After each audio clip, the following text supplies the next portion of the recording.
പ്രിയപ്പെട്ട സഹോദരങ്ങളെ, ഇന്ത്യൻ പോളിറ്റിയുടെ രണ്ടാമത്തെ ക്ലാസ്സിലേക്ക് നിങ്ങളെ സ്നേഹപൂർവ്വം സ്വാഗതം ചെയ്യുകയാണ്. കഴിഞ്ഞ ക്ലാസ് നിങ്ങൾ ഓർക്കുന്നുണ്ട് എന്ന് ഞാൻ വിചാരിക്കുകയാണ്. ഡിഫറെന്റ് ടൈപ്സ് ഓഫ് ഗവൺമെന്റ് നമ്മൾ കണ്ടു. അതിനോടനുബന്ധിച്ച് ഇന്ന് കൂടുതൽ ഇന്ത്യയിലെ സിസ്റ്റത്തെ പറ്റിയാണ് നമ്മൾ കൂടുതൽ സംസാരിക്കാൻ പോകുന്നത്, ചിന്തിക്കാൻ പോകുന്നത്. The parliamentary executive in India. Parliamentary executive in India. എന്താണ് പാർലമെന്ററി സിസ്റ്റം ഓഫ് ഗവൺമെന്റ് എന്ന് നമ്മൾ കഴിഞ്ഞ ക്ലാസ്സിൽ കണ്ടു. Where the president is the head of the state and the prime minister is the head of the government.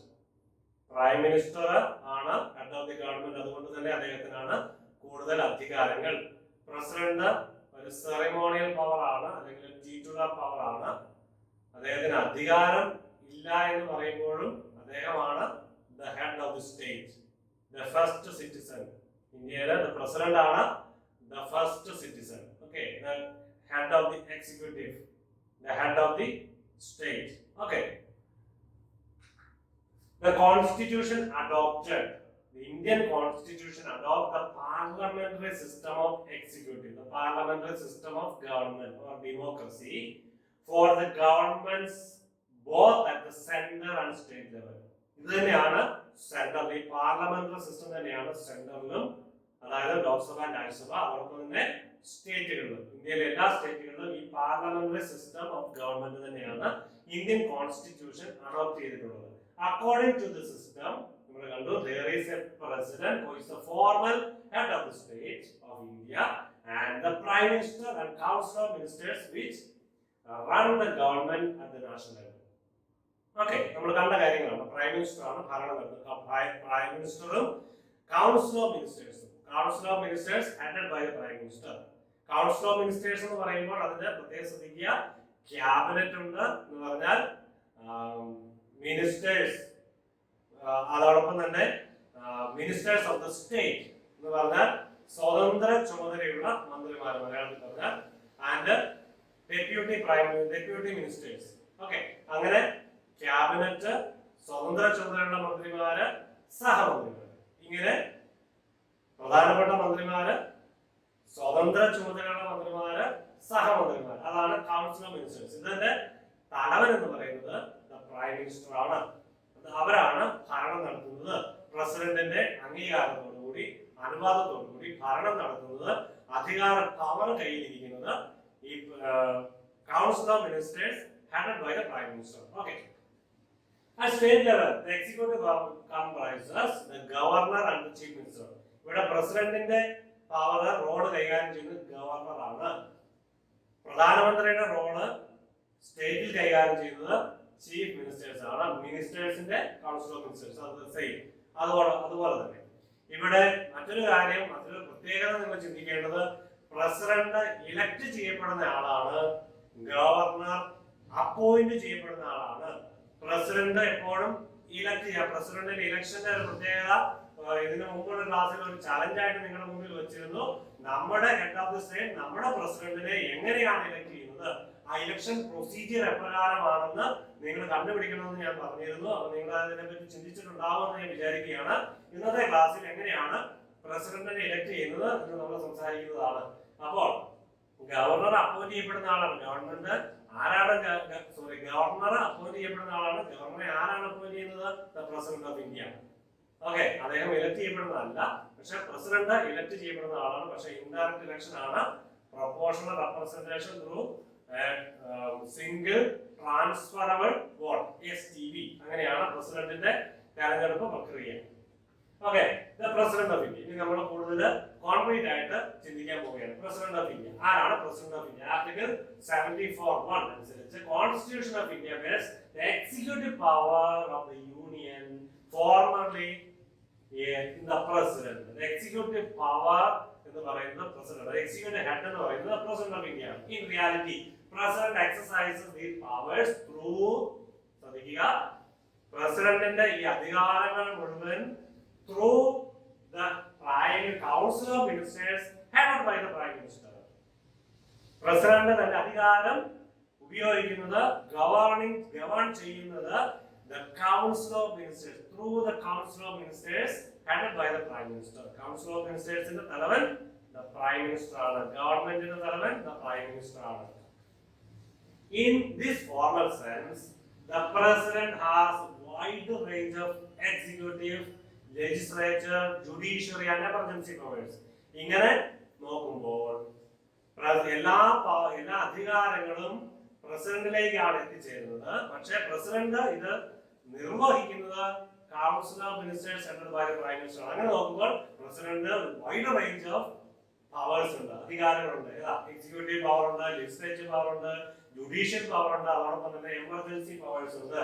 As a head of the state, the president is empowered to appoint the prime minister. ആരാണ് prime മിനിസ്റ്ററിനെ appoint ചെയ്യുന്നത്? ഒരു രാജ്യത്തിന്റെ തലവൻ എന്നുള്ള നിലയ്ക്ക് president ആണ് prime മിനിസ്റ്ററെയും council of മിനിസ്റ്റേഴ്സിനെയും appoint ചെയ്യുന്നത്. Prime minister ആണ് who may symbolically represents the entire country. Prime minister ആരാണ്? symbolically represent the entire country, the entire people of the country. Okay, ഡെമോക്രസിയുടെ പ്രത്യേകതയാണ്. അതായത് സർവ്വജനങ്ങളെയും പ്രതിനിധിയായിട്ടാണ് പ്രധാനമന്ത്രി എന്ന് പറഞ്ഞാൽ ഈ എല്ലാ ജനങ്ങളിൽ നിന്നുമാണ് ഓരോ കോൺസ്റ്റിറ്റ്യുവൻസി എന്നുള്ള ജനങ്ങളിൽ നിന്നാണ് ഓരോ റെപ്രസെന്റേറ്റീവ്സ്, അതായത് എംപിമാര്, മെമ്പർ ഓഫ് പാർലമെന്റ് തെരഞ്ഞെടുക്കപ്പെടുന്നത്. അതായത് ലോക്സഭയിലെ അംഗങ്ങൾ തെരഞ്ഞെടുക്കപ്പെടുന്നത്. ഈ ലോക്സഭയിലേക്ക് അംഗങ്ങൾ ഓരോ കോൺസ്റ്റിറ്റ്യുവൻസിയിൽ നിന്നും, ഇന്ന് 543 കോൺസ്റ്റിറ്റ്യുവൻസി ആണുള്ളത്. അപ്പൊ 543 കോൺസ്റ്റിറ്റ്യുവൻസിയിൽ നിന്നും ഓരോരുത്തരും തെരഞ്ഞെടുക്കപ്പെടുന്നു. അപ്പൊ അവര് ജനങ്ങളെ റെപ്രസെന്റ് ചെയ്തുകൊണ്ടാണ് വരുന്നത്. ഇവര് കോമൺ ആയിട്ട് അവരുടെ തലവനായിട്ട് ഒരാളെ തെരഞ്ഞെടുക്കുന്നു. മജോറിറ്റി പാർട്ടിയിൽ നിന്നും ആ മജോറിറ്റി പാർട്ടിയുടെ ലീഡറിനെ പ്രൈം മിനിസ്റ്റർ ആയിട്ട് തെരഞ്ഞെടുക്കപ്പെടുന്നു. അപ്പോൾ ഓരോ കോൺസ്റ്റിറ്റ്യുവൻസിയിലെ ജനങ്ങൾ ഓരോ റെപ്രസെന്റേറ്റീവിനെ തിരഞ്ഞെടുക്കുന്ന ആ റെപ്രസെന്റേറ്റീവുമാർ ഒരുമിച്ച് കൂടി ചേർന്ന് തങ്ങളുടെ നേതാവിനെ, ഹെഡ് ഓഫ് ദി ഗവൺമെന്റിനെ, പ്രൈം മിനിസ്റ്ററെ തെരഞ്ഞെടുക്കുന്നു. അപ്പോൾ prime minister symbolical represent the citizens of India. Okay, citizens of India. Okay, right. അങ്ങനെ the president is elected for a period of 5 years. 5 വർഷത്തിലാണ് പ്രസിഡന്റിന്റെ കാലാവധി. But there is no direct election by the people for the office of the president. പ്രസിഡന്റിന് ഒരു ജനങ്ങൾ direct ആയിട്ടല്ല തെരഞ്ഞെടുക്കുന്നത്. പിന്നെ ആരാണ് ജനങ്ങൾ തെരഞ്ഞെടുക്കുന്നത്? നമ്മൾ തൊട്ടടുത്ത് തന്നെ കാണുന്നത്. അതുകൊണ്ട് ഞാൻ ഇതിനെപ്പറ്റി ഇപ്പൊ പറയുന്നില്ല. The president is elected indirectly. This means that the president is elected not by the ordinary citizen but the elected MLAs and MPs. MLA എന്ന് പറഞ്ഞാൽ ആരാണ്? ഓരോ സ്റ്റേറ്റിന്റെയും അസംബ്ലിയിലേക്ക് ജനങ്ങളാൽ നേരിട്ട് തിരഞ്ഞെടുക്കപ്പെടുന്നവരാണ് MLA, members of legislative assembly. അതോടൊപ്പം തന്നെ എംപിമാർ ആരാണ്? ഓരോ കോൺസ്റ്റിറ്റ്യുവൻസിയിൽ നിന്നും തിരഞ്ഞെടുക്കപ്പെടുന്നവർ, മെമ്പേഴ്സ് ഓഫ് പാർലമെന്റ്, MP. അത് ജനങ്ങളുടെ ഡയറക്റ്റ് തിരഞ്ഞെടുക്കപ്പെടുന്ന മെമ്പേഴ്സ് ഓഫ് പാർലമെന്റ് എന്ന് പറയുമ്പോൾ പാർലമെന്റിൽ 2 സഭകളുണ്ട്. ഏതൊക്കെയാണ്? രാജ്യസഭയും ലോക്സഭയും. രാജ്യസഭ, ലോക്സഭ. ഇവിടെ രാജ്യസഭയിലെ തെരഞ്ഞെടുപ്പ് ഇൻഡയറക്റ്റ് ഇലക്ഷൻ ആണ്. അത് സ്റ്റേറ്റ് അസംബ്ലിയിൽ നിന്ന് MLA-മാരാണ് രാജ്യസഭ എംപിമാരെ തെരഞ്ഞെടുക്കുന്നത്. ഒപ്പം കുറച്ച് അംഗങ്ങളെ പ്രസിഡന്റ് നോമിനേറ്റ് ചെയ്യുന്നുണ്ട്. വിവിധ മേഖലകളിൽ നിന്നും പ്രസിഡന്റ് നോമിനേറ്റ് ചെയ്യുന്ന അംഗങ്ങളുമുണ്ട്. ഇവിടെ 250 അംഗങ്ങളുള്ള സഭയാണ് രാജ്യസഭ. ഇവിടെ 245 അംഗങ്ങളുണ്ട്. അതിൽ നിന്നും നേരിട്ട് സ്റ്റേറ്റുകളിൽ തെരഞ്ഞെടുപ്പ്. അതുകൊണ്ടാണ് റെപ്രസെന്റേറ്റീവ്സ് ഓഫ് ദ സ്റ്റേറ്റ് എന്ന് അറിയപ്പെടുന്നതാണ് രാജ്യസഭ. രാജ്യസഭ എന്ന് പറയുന്നത് സ്റ്റേറ്റുകളെ റെപ്രസെന്റ് ചെയ്യുന്നതാണ് രാജ്യസഭ. ജനങ്ങളെ ഡയറക്റ്റ് തെരഞ്ഞെടുക്കുന്നത് ലോക്സഭയിലേക്കാണ്. ലോക്സഭ എംപിമാരെ തെരഞ്ഞെടുക്കുന്നത് ജനങ്ങള് വോട്ടവകാശമുണ്ട്. നിങ്ങളുടെ ഓരോരുത്തരുടെയും മണ്ഡലങ്ങളുണ്ട്, ലോക്സഭാ മണ്ഡലങ്ങളുണ്ട്. ഇവിടെ കോഴിക്കോട് ജില്ലയാണെങ്കിൽ കോഴിക്കോട് മണ്ഡലമുണ്ട്, ലോക്സഭാ മണ്ഡലമുണ്ട്. വടകര ലോക്സഭാ മണ്ഡലമുണ്ട്. ഒപ്പം തന്നെ വയനാടിന്റെ ലോക്സഭാ മണ്ഡലം വയനാടുമുണ്ട്. കോഴിക്കോട് ജില്ലയുടെ ചില ഭാഗങ്ങളുണ്ട്, മലപ്പുറം ജില്ലയുടെ ചില ഭാഗങ്ങളുണ്ട്.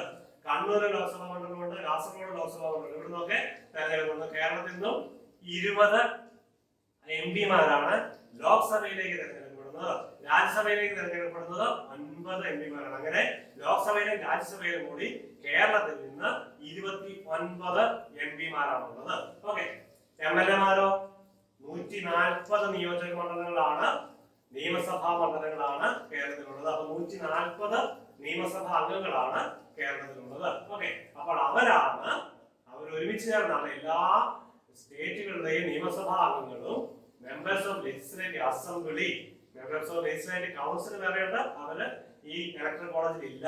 അപ്പൊ മെമ്പേഴ്സ് ഓഫ് ലെജിസ്ലേറ്റീവ് അസംബ്ലിയിൽ നിന്നും ലോക്സഭയുടെ 2 സഭകളിൽ നിന്നുള്ള എംപിമാരും കൂടി ചേർന്നാണ് ആരെ തിരഞ്ഞെടുക്കുന്നത്? പ്രസിഡന്റിനെ.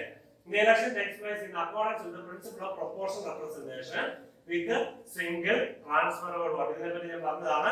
ഇത് എന്താണ് എന്നുള്ളത് പ്രൊപ്പോർഷണൽ റെപ്രസെന്റേഷൻ PR, അതായത് STV എന്താണെന്നുള്ളത് നിങ്ങൾ ഒന്ന് പഠിച്ചെടുക്കുക, അത് എഴുതി വെക്കുക. നമ്മുടെ സമയക്കുറവുള്ളതുപോലെ ഞാനതിനെ കൂടുതൽ എക്സ്പ്ലെയിൻ ചെയ്യുന്നില്ല. The president can be removed from the office. എങ്ങനെയാണ് പ്രസിഡന്റിനെ റിമൂവ് ചെയ്യുന്നത്? പാർലമെന്റ് വഴി, ഇംപീച്ച്മെന്റ് വഴി. ഇംപീച്ച്മെന്റിലൂടെയാണ് പ്രൊസീജിയർ ഫോർ ദ ഇംപീച്ച്മെന്റ് വഴിയായിട്ടാണ് പ്രസിഡന്റിനെ റിമൂവ് ചെയ്യുന്നത്. 5 കൊല്ലമാണ് പ്രസിഡന്റ് തെരഞ്ഞെടുക്കപ്പെടുന്നതെങ്കിലും പ്രസിഡന്റിന് സ്ഥാനനഷ്ടം വന്നേക്കാം. ഒന്ന് റെസിഗ്നേഷൻ വഴിയായിട്ട് സ്ഥാനനഷ്ടം വരാം, അല്ലെങ്കിൽ മരണം വഴിയായിട്ട് സ്ഥാനം നഷ്ടപ്പെടാം, ഇല്ലെങ്കിൽ ഇംപീച്ച്മെന്റ് വഴിയായിട്ടും പ്രസിഡന്റിന് സ്ഥാനം നഷ്ടപ്പെട്ടേക്കാം. ഓക്കെ, അങ്ങനെ പ്രസിഡന്റ് 5 കൊല്ലമാണ് പ്രസിഡന്റിന്റെ കാലാവധി.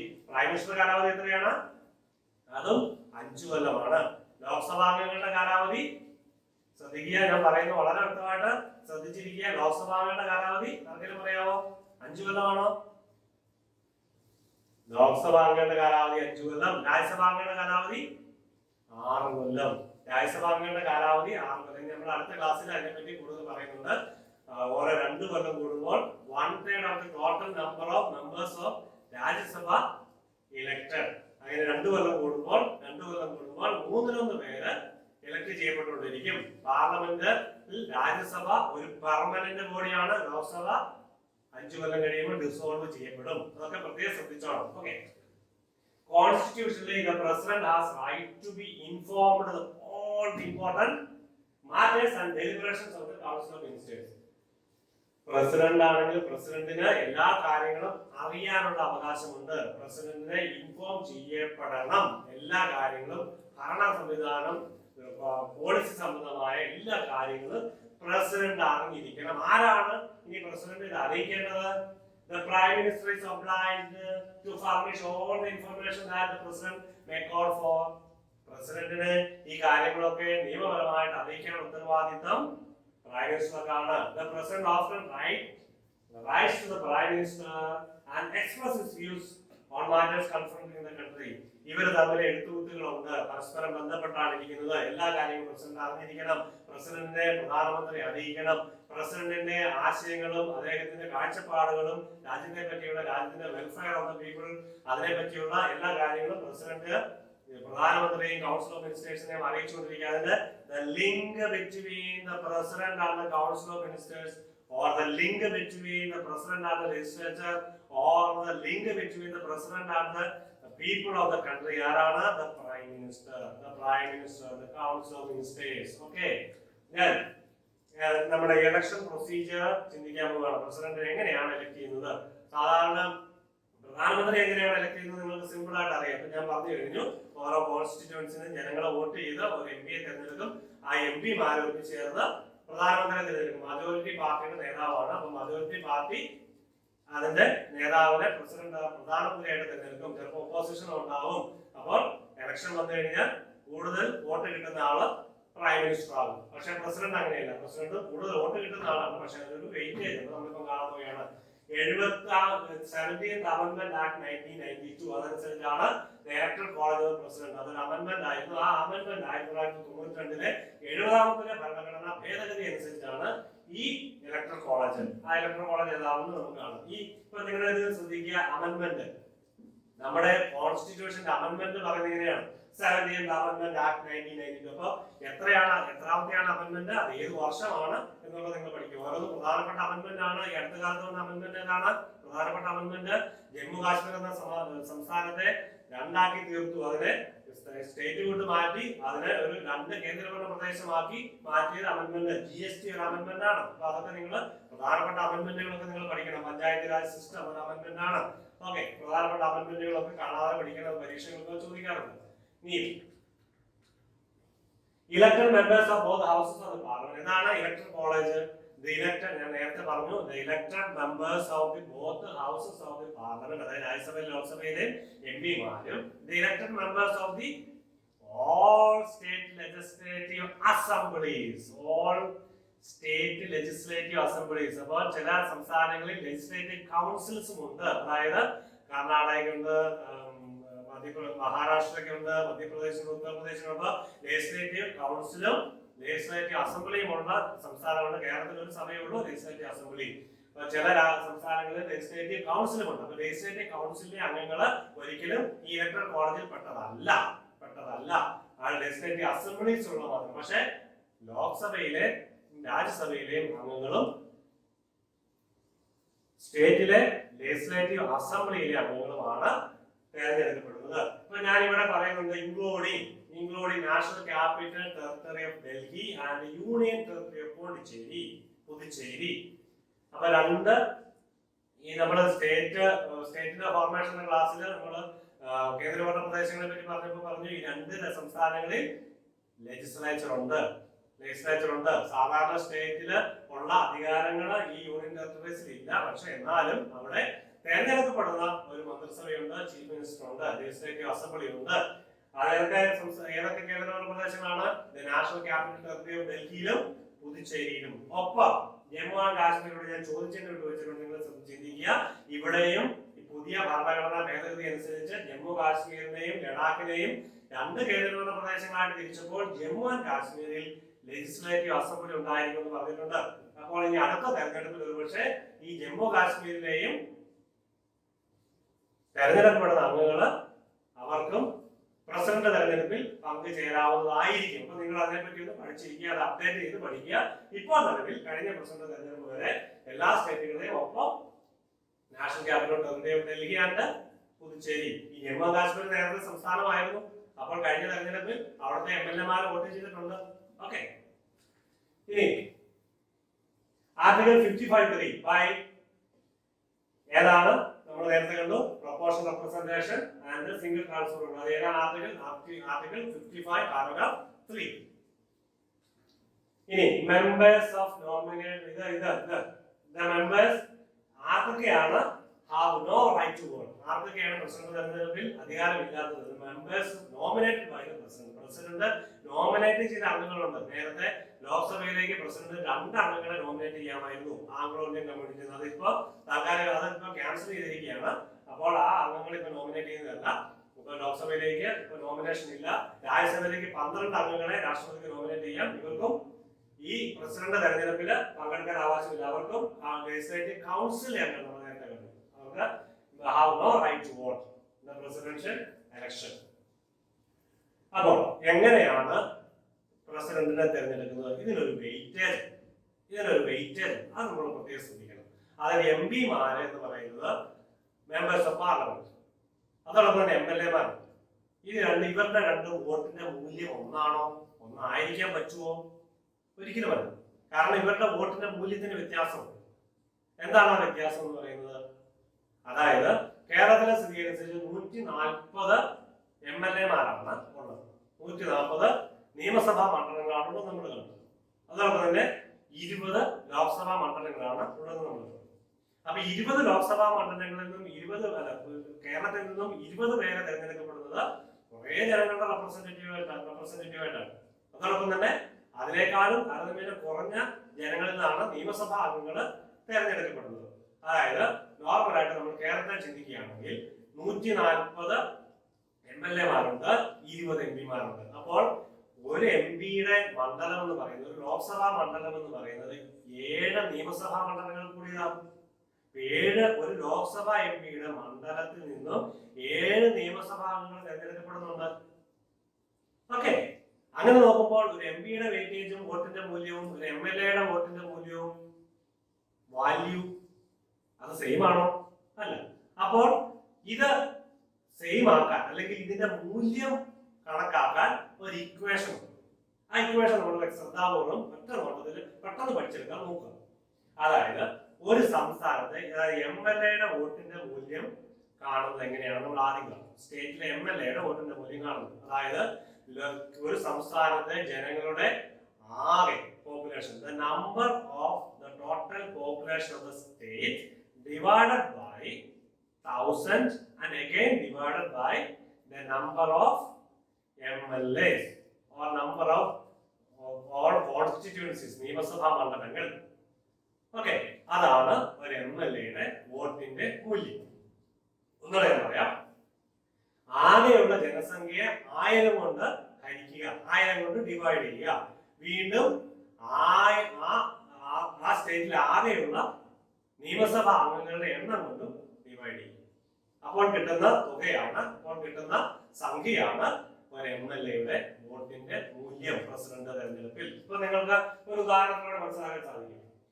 പോപ്പുലേഷൻ എന്ന് പറയുന്നത് തീരുമാനിക്കുന്ന തൊട്ട് മുമ്പുള്ള സെൻസസ് അനുസരിച്ചാണ്. അതായത് രാഷ്ട്രപതി തെരഞ്ഞെടുപ്പ് ഈ കൊല്ലം നടക്കേണ്ടത് തൊട്ട് മുമ്പുള്ള സെൻസസിന്റെ കണക്കനുസരിച്ചാണ് ആകെയുള്ള സ്റ്റേറ്റിന്റെ ജനസംഖ്യ തീരുമാനിക്കുന്നത്. Okay, example, the population of Andhra Pradesh. Andhra Pradesh ഉദാഹരണം. The population of the Andhra Pradesh എത്രയാണ്? 4,35,2,708. അവിടെ MLA-മാരുടെ എണ്ണം എന്ന് പറയുന്നത് 294. അപ്പൊ നമ്മുടെ ഇക്വേഷൻ അനുസരിച്ച് നമ്മുടെ കാണുന്ന ഈ മൂല്യം കണക്കാക്കുന്ന ആ ക്രിയ അനുസരിച്ച് 4,35,2,708 divided by 1000 divided by 294, number of total number of MLAs. അപ്പൊ എത്രയായിട്ടുള്ളത്? 148. അപ്പൊ ഒരു MLA-ക്ക് ആന്ധ്രാപ്രദേശിലുള്ള മൂല്യം, തെരഞ്ഞെടുപ്പിന്റെ വോട്ടിന്റെ വെയിറ്റേജ് മൂല്യം എന്ന് പറയുന്നത് 148 ആണ്. ഇനി ഇപ്പൊ ക്ലിയർ ആയെന്ന് വിചാരിക്കുന്നു. അപ്പൊ കേരളത്തിന്റെ ആണെങ്കിൽ നമ്മൾ ആകെയുള്ള കേരളത്തിലെ population divided by 1000 divided by 140.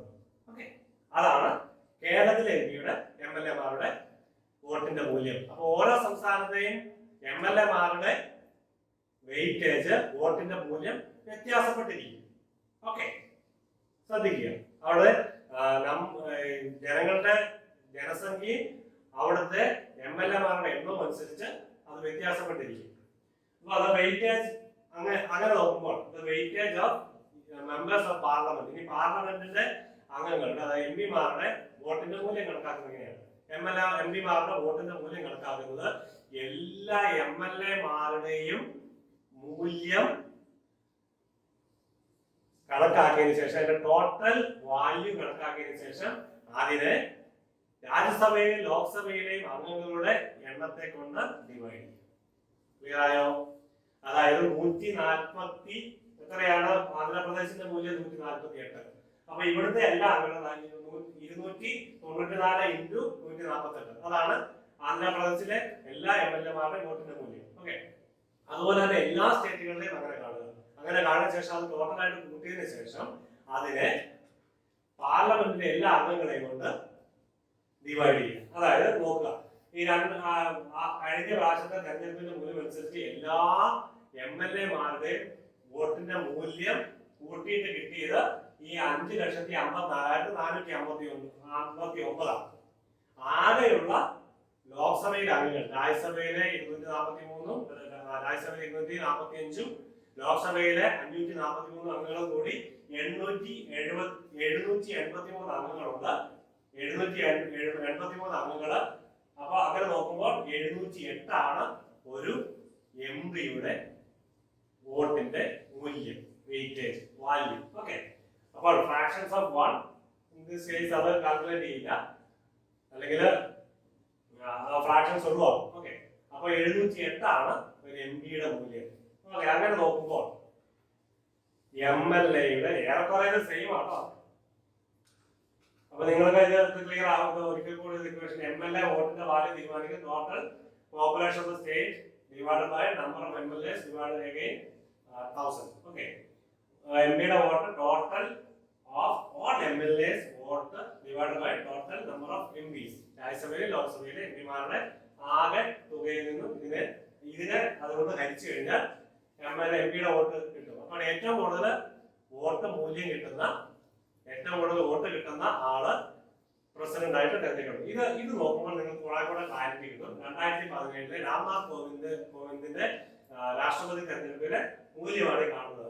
ആകെയുള്ള MLA-മാരുടെ വോട്ട് മൂല്യം എന്ന് പറയുന്നത് 5,49,495 ആയിരുന്നു. ഓക്കെ, അപ്പൊ നമ്പർ ഓഫ് MPs എന്നുണ്ടായത് ലോക്സഭയിലെ 543 MP-മാരുണ്ടായിരുന്നു, രാജ്യസഭയിലെ 233 MP-മാരുണ്ടായിരുന്നു.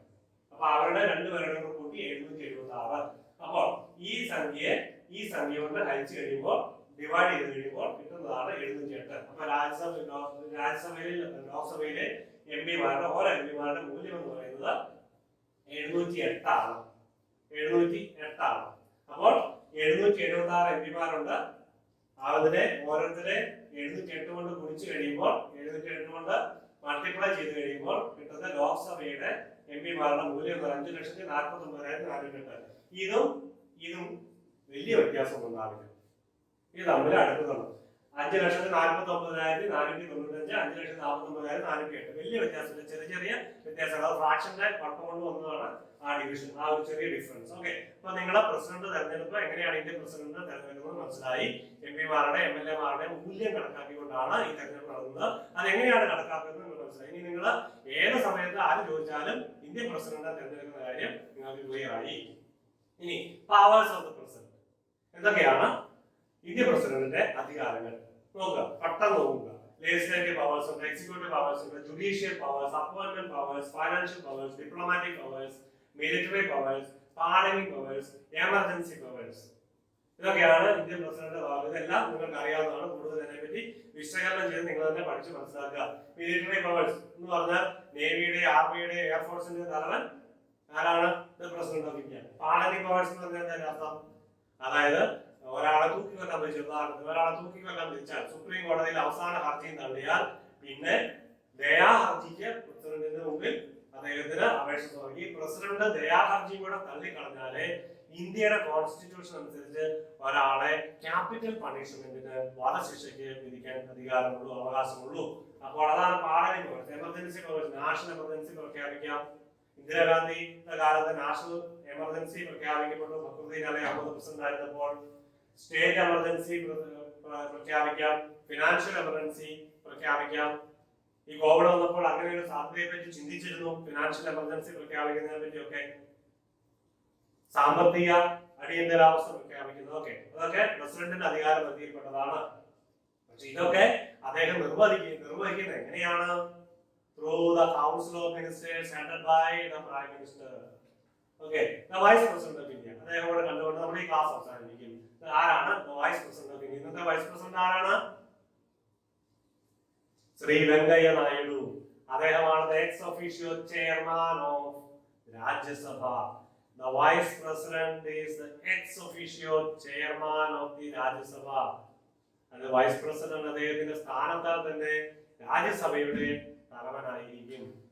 The vice president is elected for the term of 5 years. രാജ്യസഭാ അംഗങ്ങൾ തെരഞ്ഞെടുക്കപ്പെടുന്നത് 6 കൊല്ലത്തേക്കാണ്. പക്ഷേ രാജ്യസഭയുടെ തലവൻ തെരഞ്ഞെടുക്കപ്പെടുന്നത് 5 കൊല്ലത്തേക്കാണ്. Vice president. The election method is similar to the president. Internal election ആണ്. പക്ഷേ അതിനകത്തൊരു പ്രത്യേകത, MLA-മാരില്ല. രാജ്യസഭയിലെ ലോക്സഭയിലെ എംപിമാർ ഒരുമിച്ച് ചേർന്നാണ് വൈസ് പ്രസിഡന്റ് തെരഞ്ഞെടുക്കുന്നത്. പക്ഷേ പ്രസിഡന്റിനെ തെരഞ്ഞെടുക്കുന്ന പോലെ തന്നെ MLA-മാരില്ല. സ്റ്റേറ്റിൽ നിന്നുള്ള റെപ്രസെന്റേറ്റീവ്സ് ഇല്ല. സ്റ്റേറ്റ് ലെജിസ്ലേച്ചറിൽ നിന്നുള്ള അംഗങ്ങളില്ല. അങ്ങനെയാണ് വൈസ് പ്രസിഡന്റ്. അത് സിമ്പിളാണ്, നിങ്ങൾക്ക് മനസ്സിലായില്ലേ? ഇനി vice president may be removed from his office. ഇനി വൈസ് പ്രസിഡന്റ് 5 കൊല്ലമാണ്, അദ്ദേഹത്തെ റിമൂവ് ചെയ്യാം. എങ്ങനെയാണ് റിമൂവ് ചെയ്യുന്നത്? പാർലമെന്റിലെ 2 സഭകളുടെയും അംഗങ്ങൾ തീരുമാനിച്ചാൽ, അവര് ഒന്നുചേർന്ന് ഇദ്ദേഹത്തിനെതിരെ വോട്ട് ചെയ്താൽ, രാജ്യസഭയിൽ ആദ്യം പാസാക്കി ലോക്സഭ അംഗീകരിച്ചാൽ അദ്ദേഹത്തിനെ പുറത്താക്കാം. ഇനി vice president acts as the ex official chairman of Rajya Sabha നമ്മൾ കണ്ടു. And takes over the office of president. President ആവാനും സാധിക്കും. പ്രസിഡന്റിന്റെ ഓഫീസ് കൈകാര്യം ആവാനല്ല, പ്രസിഡന്റ് ആവണമെങ്കിൽ ഇതുപോലെ ഇലക്ഷൻ പ്രോസസ്സിലൂടെ കടന്നു പോകണം. പക്ഷെ ഓഫീസ് ചിലപ്പോൾ താൽക്കാലികമായിട്ട് കുറച്ച് സമയത്തേക്കെങ്കിലും കൈകാര്യം ചെയ്യാൻ സാധിക്കും. എങ്ങനെയാണ്? പ്രസിഡന്റ് മരിച്ചാലോ, പ്രസിഡന്റിനെ ഇംപീച്ച് ചെയ്താലോ, പ്രസിഡന്റ് രാജിവെച്ചാലോ, മറ്റൊരു പ്രസിഡന്റ് തെരഞ്ഞെടുക്കപ്പെടുന്നത് വരെ വൈസ് പ്രസിഡന്റിന് ഈ പ്രസിഡന്റിന്റെ പദവിയിൽ തുടരാം. അദ്ദേഹത്തിന്റെ അധികാരം കൈകാര്യം ചെയ്യാം. അങ്ങനെ ഒരു സാഹചര്യം ഈ 1977 ഉണ്ടായി. VD ജെട്ടി വൈസ് പ്രസിഡന്റ് ആയിരുന്നപ്പോൾ ഫക്രുദ്ദീൻ അലി അഹമ്മദ് പ്രസിഡന്റ് ആയിരുന്ന സമയത്ത് അദ്ദേഹം പെട്ടെന്ന് മരണപ്പെട്ടു. ആ സമയത്ത് മറ്റൊരു പ്രസിഡന്റിനെ തെരഞ്ഞെടുക്കുന്ന സമയം വരെ VD ജെട്ടി എന്ന അന്നത്തെ വൈസ് പ്രസിഡന്റ് ആയിരുന്നു പ്രസിഡന്റിന്റെ അധികാരങ്ങൾ കൈകാര്യം ചെയ്തത് 1977. ഓക്കെ, അപ്പോൾ vice president the ex official chairman of the Rajya Sabha and may have the chance to act as the president of the India, president of India. Okay, എങ്ങനെയാണ് റെസിഗ്നേഷൻ വഴിയായിട്ടോ മരണം വഴിയായിട്ടോ അല്ലെങ്കിൽ ഇംപീച്ച്മെന്റ് വഴിയായിട്ടോ പ്രസിഡന്റിന്റെ സ്ഥാനത്ത് പ്രസിഡന്റ് ഇല്ലാതിരുന്നാൽ അദ്ദേഹത്തിന്റെ മറ്റൊരു പ്രസിഡന്റ് തെരഞ്ഞെടുക്കപ്പെടുന്നവരെ കൈകാര്യം ചെയ്യാം. അപ്പൊ ഇന്നത്തെ ക്ലാസ് നമ്മൾ ഇവിടെ നിന്നോടുകൂടി അവസാനിപ്പിക്കുകയാണ്. അപ്പൊ നിങ്ങൾക്ക് പ്രത്യേകമായി നന്ദി പറയുന്നു. എല്ലാവരും നന്നായിട്ട് നോട്ട് എഴുതിയെടുക്കണം. ഇതിന് കൂടുതൽ നിങ്ങൾ മനസ്സിലാക്കേണ്ട കാര്യങ്ങളുണ്ട്. അത് നിങ്ങൾ സ്വന്തം പഠിച്ച് മനസ്സിലാക്കി നോട്ട്ബുക്കിൽ കുറിച്ച് വെക്കണമെന്ന് ഒരിക്കൽ കൂടി ഓർമ്മിപ്പിച്ചുകൊണ്ട് ഈ ക്ലാസ് അവസാനിപ്പിക്കുകയാണ്. നിങ്ങൾക്ക് നന്ദി.